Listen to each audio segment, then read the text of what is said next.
Coucou les Cétos, moi c'est Elodie de la chaîne Céto Sympa et aujourd'hui on va faire des naans. Les naans ce sont des pains plats indiens qu'on mange en accompagnement avec des plats, des currys, des trucs comme ça.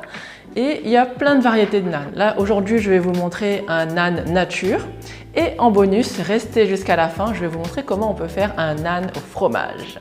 Alors pour cette recette, je me suis inspirée du meilleur, il s'appelle Headbanger Kitchen. C'est un Indien qui fait des recettes YouTube en mode Céto et il fait des recettes de folie. Si vous comprenez l'anglais, je vous conseille d'aller voir sa chaîne, c'est trop bien. Je vais mettre le lien dans la description si ça vous intéresse. En tout cas, moi, je lui fais confiance et d'ailleurs, ce que j'ai retrouvé dans le goût du naan, c'est vraiment impressionnant. Allez, on arrête de papoter, on y va! Alors, pour commencer, il nous faut 50 g de farine de coco, 10 g de psyllium en poudre fine. Concernant le psyllium, si jamais vous n'avez pas de poudre fine, c'est pas grave du tout. Parce que j'ai essayé les deux, il n'y a pas de souci, ça fonctionne aussi bien. Parce que là, le psyllium, c'est très important. Il va donner cet aspect élastique à votre pâte et vous pourrez beaucoup plus facilement l'étaler sur votre plan de travail.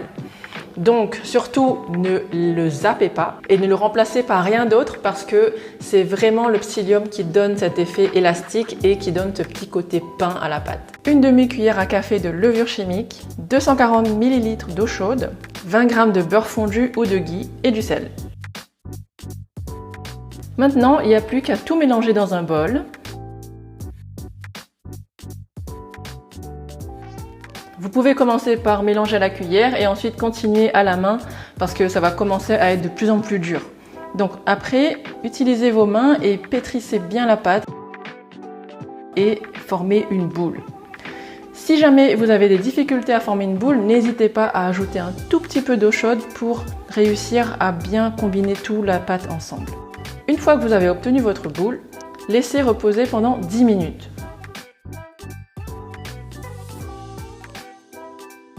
Voilà, les 10 minutes ont passé. Vous pouvez maintenant diviser la pâte en 4. Moi, j'utilise un couteau pour avoir vraiment 4 parts égales et ensuite je reforme chaque quart.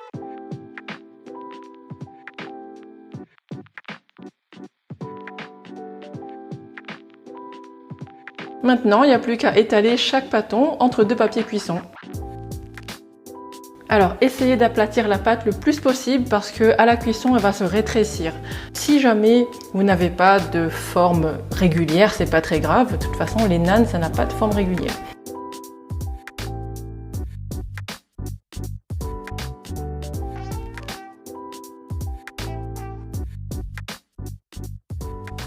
Et une fois que tout est bien étalé, on va pouvoir passer à la cuisson. Pour la cuisson, on va faire cuire nos naans sur les parois d'un four en terre cuite. Vous n'avez pas ça? Eh ben moi non plus, alors on va utiliser tout simplement une poêle. Donc pour la cuisson, on va chauffer notre poêle sur feu moyen et dès que la poêle est chaude, on ajoute une toute petite noisette de beurre. On étale bien le beurre sur toute la paroi de la poêle. Et ensuite, on va faire cuire nos naans individuellement. Environ 3 à 4 minutes de chaque côté jusqu'à ce que chaque face soit bien dorée.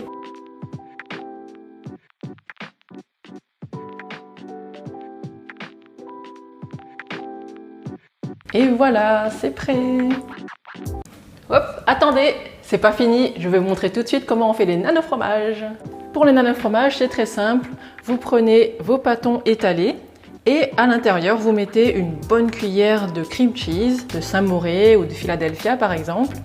Et ensuite, vous refermez la pâte sur le cream cheese. Vous reformez bien une boule avec la pâte. Et ensuite, il suffit de re-aplatir avec votre rouleau.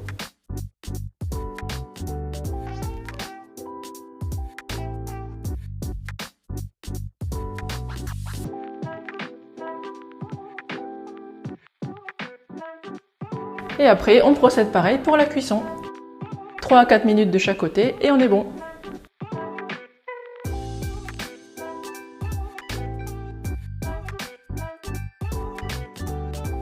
Et voilà, notre voyage en Inde se termine. J'espère que cette recette vous a plu. Si c'est le cas, n'oubliez pas d'appuyer sur le petit pouce bleu et à partager la recette. Et si ce n'est pas encore fait, abonnez-vous à la chaîne pour recevoir toutes les nouvelles vidéos. Comme d'habitude, vous allez pouvoir retrouver la recette complète sur le blog où vous trouverez également toutes les astuces, les conseils et les informations dont vous pouvez avoir besoin pour commencer l'alimentation cétogène. Et si vous avez encore envie de voyager, nous avons 2 livres de recettes Céto du monde où vous pourrez aller à La Réunion et en Asie du Sud-Est. Dans ces livres, vous allez pouvoir retrouver des recettes comme des samoussas, des gâteaux tissons, des pâtés créoles, du nasi lemak, du nasi goreng, tout plein de choses comme ça qui vont faire voyager et exploser vos papilles. Je vous ai mis le petit lien dans la description si vous voulez regarder ce que c'est. Et sur ce, je vous souhaite une très bonne journée et surtout, régalez-vous bien.